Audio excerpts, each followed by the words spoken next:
Thanks, Sophie. Coming up on the programme. Airbnb and some London councils share data to find those illegally subletting social homes on rental platforms. It's part of a crackdown on what the government calls social housing fraud.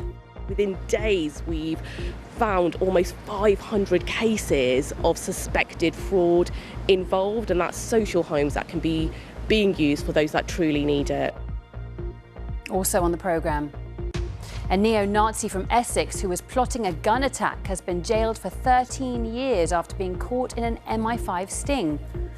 Plus, a warning to parents about the dangers of open water swimming. What days these are for Arthur Fery! And Londoner Arthur Fery makes it through to the semi-finals of Wimbledon.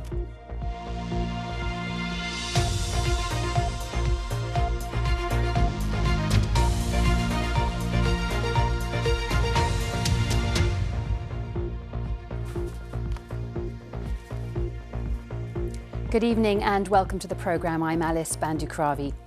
Airbnb and several London councils have begun sharing data to identify social homes being illegally sublet on short-term rental platforms. It's part of a crackdown on what the government calls social housing fraud. According to the Fraud Tenancy Forum, an estimated 1,000 social homes are illegally sublet on Airbnb in London each year. But some campaign groups say the move will do little to alleviate the housing crisis. Our Work and Money correspondent Megan Owen has the details. So this is where we believe one of the lockboxes as well was located for the Airbnb and Booking.com activity. Over the past few months, neighbours at this block of flats in King's Cross have been doing some detective work. They're convinced that one of the social homes here has been sublet on short-term rental platforms. Recently, there's been lots of people coming and going with suitcases and people that we just don't know who they are. They're not residents of the building. We've had, damage to carpets, lifts, communal doors. These people, because they don't live here and it is commercial activity, a lot of coming and going, every 3 days, every week or whatever it may be. And it can be in some cases multiple people, we're not just taking one or two, it could be groups up to 6 or 8 occupying a one-bedroom property. We've seen adverts on Booking.com and Airbnb which appear to be for a social home, although can't independently verify it's the same property. Social homes are meant for those who can't afford normal market rates, but nearly 6,000 in England are thought to be illegally sublet on short-term rental platforms, each one estimated to cost the taxpayer on average of nearly £80,000. I think that's why it's so important. Local councils and Airbnb have begun sharing data to identify them, cross-checking council records with online listings. Since this initiative started, this pilot has started, within days we've found almost 500 cases of suspected fraud involved, and that's social homes that can be being used for those that truly need it. Campaign groups say that whilst they welcome this move, they say it's a distraction and actually the government should be doing more to help house the thousands of families on social housing waiting lists. Is this enough, given that we're in the middle of a housing crisis? We're investing over £39 billion to ensure there's homes that people that truly need it, and that's exactly what we're focused on. Fraudsters could face fines, prison sentences, or their home taken away. Westminster Council, taking part in the scheme, says it will make identifying illegally sublet social homes more efficient. This is the tip of the iceberg. What we've done for the last few years is that our city inspectors and housing officers have actually had to play detective with 19th century approaches of looking for the key boxes, getting info from neighbours. With the platforms like Airbnb, and thank you to them, we can block our social housing estates being used for this illegal purpose. They should be social homes. Booking.com said they would take action if owners don't comply with local laws, and Airbnb said social housing fraud had no place on their platform. Notting Hill Genesis, who own the block in King's Cross, said they take a zero-tolerance approach to tenancy fraud and will take action if proven, but cannot discuss individual cases. It's hoped the new data sharing will see more illegally let flats confiscated and given to one of the thousands of families in desperate need of a social home. Megan Owen, BBC London. A neo-Nazi from Essex who planned a mass gun attack has been jailed for 13 and a half years after he was caught in an MI5 sting. Alfie Coleman was lured to a car park in East London where he bought a gun and 200 rounds of ammunition from undercover officers. Weapons and manifestos with potential targets were found in his bedroom. Our reporter Thomas McGill has been in court. Neo-Nazi Alfie Coleman picking up a handgun and ammunition from the boot of a car at a Morrison's car park in Stratford. MI5 agents had lured the teenager here after he'd paid thousands of pounds to a person he thought was an arms salesman. It was in fact undercover police officers. Today, Coleman, who was 19 at the time, was sentenced to 13.5 years for preparing terrorist acts, writing racist manifestos and plotting to kill, all from his bedroom in Great Notley in Essex. Throughout sentencing, Coleman wiped his eyes with a tissue and looked visibly upset as Judge Richard Marks KC described him as a dangerous offender who continued to make racist notes after he was arrested in prison. But he also said he had to consider his age at the time of some of the offences and other mitigating factors when deciding his punishment.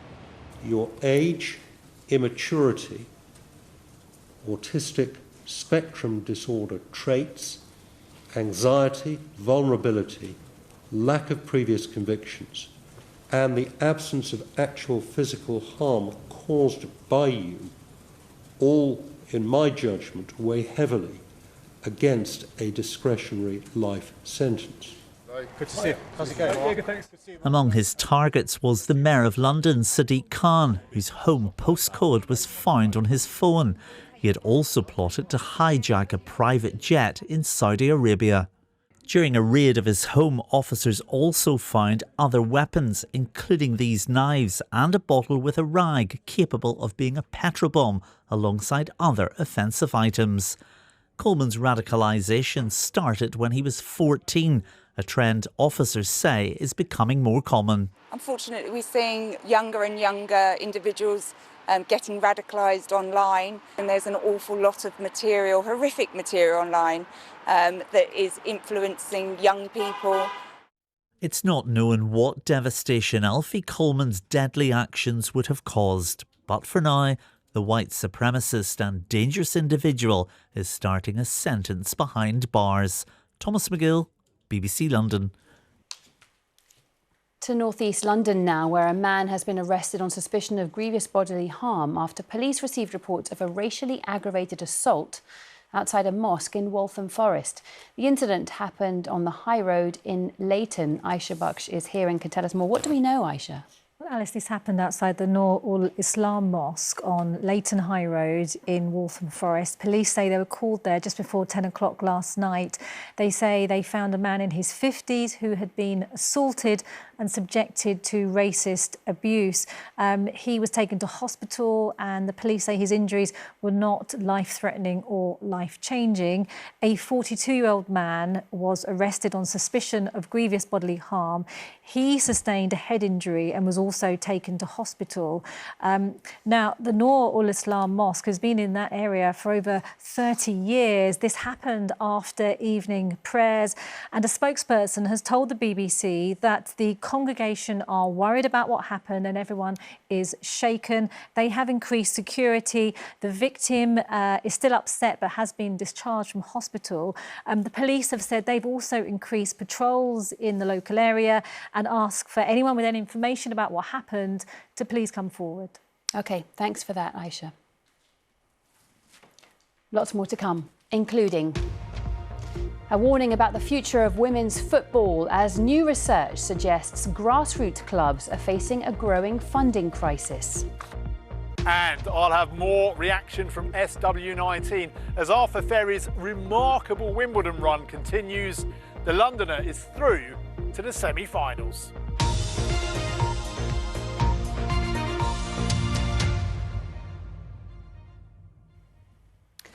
Just over a week ago, a 13-year-old boy drowned at the Royal Victoria Dock. He was one of around 20 people who've died in water-related incidents across the UK during recent hot spells of weather, many of them children and teenagers. Today, the Port of London Authority, which is responsible for navigational safety on the Thames, is calling for more safety information for families to stop the rising number of deaths related to open water swimming. Tolu Adeoye has more. People have been enjoying the sunshine here at Rotherhithe Beach without getting into the water, but it is a grim fact that when the temperature goes up, so does the number of accidental drownings, and the risk is greater the hotter the weather.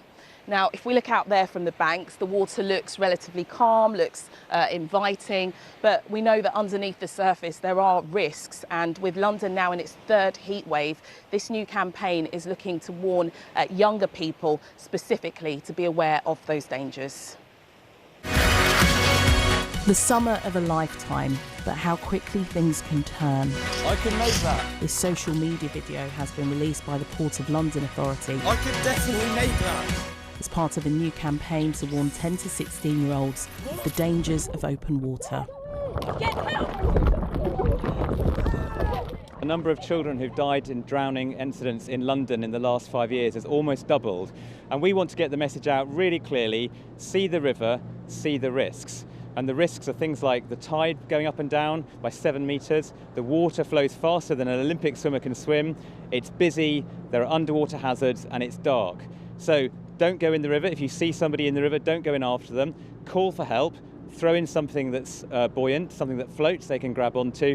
Get 999 called. Almost like it's a giant frisbee. I'm just going to go round, up and over. TfL workers being trained on how to help someone who might be in difficulty. More than 20 people have died in water-related incidents during the UK's recent hot spells, many of them children and teenagers. With the summer holidays approaching, the safety messaging is being stepped up by different agencies across London, Essex and Kent. At the Braywick Leisure Centre in Maidenhead, the fire service has joined forces with Olympic swimmer Tom Dean to spread the safety message. When the weather gets warm, people are going to get into bodies of water. It's human nature. I love it. I encourage the sport. Swimming is a fantastic outlet for all ages and abilities, but it has to be done safely. Look at me. Good girl, well done. We want people, young people and adults, to understand the dangers of water. And the more interaction we can give, and which is why we do these events, to educate the public, don't go in the water, And if you do see someone in the water, call us. That's what we're trained for. 999, we will come and sort it out. I've learnt the safety code, and I've learned what you do if someone's struggling. Always go swimming with an adult. Did you learn anything else? Yes. So if you're in danger, do a star float. A new framework for water safety education will launch in schools in England from September, designed to build life-saving skills and an understanding of the risks of the water. But with the summer holidays about to start, there is no time to wait, with a message on safety around open water more important than ever. Tolu Adeoye, BBC London. A quick look at some other news now. A van driver from South London's been arrested after a highways worker was killed overnight in a collision on the M23 at Crawley. The motorway was closed for much of the day, affecting drivers heading to Gatwick. Traders at Brixton Village and Market, which has been put up for sale by its private equity owners, are one step closer to being able to buy it and run it themselves. Lambeth Council has given it special community status, which gives the 175 independent traders 6 months to raise funds. The site is said to be worth £50 million. And Buckingham Palace's picture gallery has undergone a major transformation ready for the summer opening. The number of masterpieces on display has almost doubled, and the gallery has changed in colour from coral pink to emerald green. Paintings by Rubens and Caravaggio are among those on show for visitors. Now, the Lionesses transformed women's football in England, inspiring a new generation. But as the country looks forward to England's men's World Cup quarter-final this weekend, a warning is being sounded about the future of the women's game. New research suggests grassroots clubs are facing a growing funding crisis, with some forced to turn girls away. Now, England stars Alessia Russo and Jill Scott are calling for greater investment to ensure the next generation has somewhere to play. Alpa Patel has the story. It was an historic moment. 4 years ago, the Lionesses won the European Championship. 3 years later, they did it again, retaining their title. We're going to take 2 touches and then just go to the back of the queue, OK? Players like Jill Scott helping to transform the women's game and inspire a new generation. But she and other campaigners say demand is far higher than the opportunities out there. We're trying to get more girls into the game, but we need these clubs to obviously be able to provide a safe space, provide kit, equipment. So the initiative that I'm taking part in at the minute is trying to link these teams with local businesses who can kind of give them a sponsorship, help them out, and yeah, just to try and keep as many girls in the game as possible. New research by Starling Bank has found a growing funding crisis. 1 in 5 clubs say they've already had to turn players away because of a lack of resources. It's something the girls here at Holland Park Secondary School recognise. It does really make me sad. I can tell girls, they really do love football. Some girls are more, better than boys, and I want girls to show their talent, show what they're made of, so that they can be on the pitch one day, make their parents proud and be happy. Some of my friends, they've tried to get into a few football teams, but they haven't been able to because of spaces being filled out or just not enough coaches there to help people. I would really like to play football, but sometimes there's just not the right opportunities. Lioness and Arsenal player Alessia Russo is also backing the call for local businesses to sponsor grassroots teams and help provide more places for girls to play. If you have that connection and that passion to football, it's a great opportunity for local businesses to partner with, and who knows, you could partner with a young girl and she could go on to play for England and she'll remember the investment that you put in to her career, and I think that's the most rewarding thing from it. I think some of the girls here today are fantastic players, and we were speaking to them and they say they want to be a lioness, and you love that they've got that dream, because the lionesses are so visible now, and sometimes if you can't see it, you can't dream it.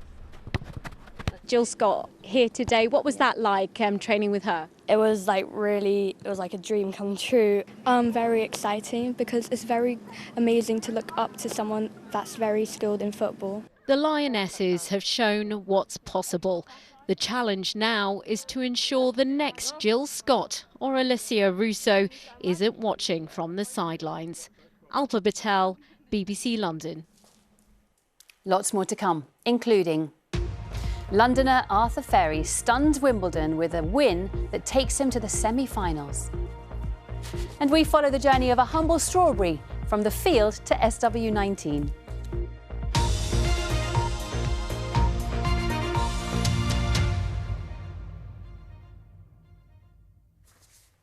Let's take a look at the BBC News app now. A Surrey NHS trust has said it'll improve conditions after temperatures on wards hit 35 degrees during recent heat waves. Find out how a PC from Essex got a bravery award for saving a girl back in 2024. And traps have been put in place to catch American mink along the River Mole to stop them attacking other wildlife. For those stories and more, head to the BBC News app. Now, 9 days ago, few people outside the world of tennis had heard of Londoner Arthur Fery. That has quickly changed thanks to the 23-year-old's remarkable run at Wimbledon. He's the first British player ever to enter the championships as a wildcard and to make it as far as the quarter-finals. Today, that quarter-final took place on centre court as he played the biggest match of his life. Our sports reporter Chris Slegg is in SW19, where the home crowd has been cheering him on. Chris, over to you. Yeah, Alice, we can't resist calling it a fairy tale, and Arthur Fery just keeps writing new chapters, as you will see from the scenes on centre court just over an hour ago when he beat the number 9 seed and the recent French Open runner-up Flavio Cobolli. in straight sets, winning the final set 6-love. The Queen was among those watching on centre court. Also in the crowd, his very first coach from the local West Side club, not at all far from here, Alison Taylor, and I asked her whether that talent had always been evident.